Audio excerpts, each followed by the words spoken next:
Hello, നമസ്കാരം. ആൻസൺ കുടുംബത്തിരുത്ത്. ആരുമില്ല, എല്ലാം നഷ്ടപ്പെട്ടു എന്നൊക്കെ തോന്നുമ്പോൾ കണ്ണാടിയിലൊന്ന് ശ്രദ്ധിച്ചു നോക്കുക. അവിടെ നിങ്ങൾക്ക് നിങ്ങളെ തന്നെ കാണുവാൻ സാധിക്കും. സസൂക്ഷ്മം നിരീക്ഷിക്കുക. നമ്മിലെ യഥാർത്ഥ മികവുകളെ കണ്ടെത്തുവാൻ ശ്രമിക്കുക. ഇന്നലെ വരെയുള്ള ജീവിതത്തിൽ നാം നേടിയ നേട്ടങ്ങളെ ഒന്ന് ഓർത്തെടുക്കുവാൻ ശ്രമിക്കുക.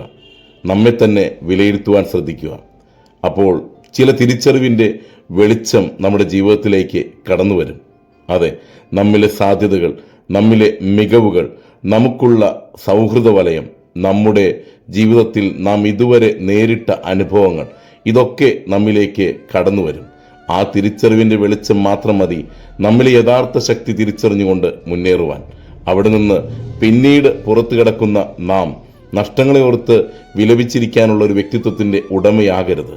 ഇന്നിൻ്റെ നന്മയെ തിരിച്ചറിഞ്ഞുകൊണ്ട്, ഇന്നിൻ്റെ സാധ്യതകളെ തിരിച്ചറിഞ്ഞുകൊണ്ട്, നമ്മളെ യഥാർത്ഥ കരുത്തിനെ തിരിച്ചറിഞ്ഞുകൊണ്ട്, നമ്മുടെ മികവുകളെയും സാധ്യതകളെയും തിരിച്ചറിഞ്ഞുകൊണ്ട് മുന്നോട്ട് കുതിക്കുവാനുള്ള ഒരു പ്രചോദനം ഉൾക്കൊണ്ടുകൊണ്ടാകണം പുറത്തേക്ക് കടക്കേണ്ടത്.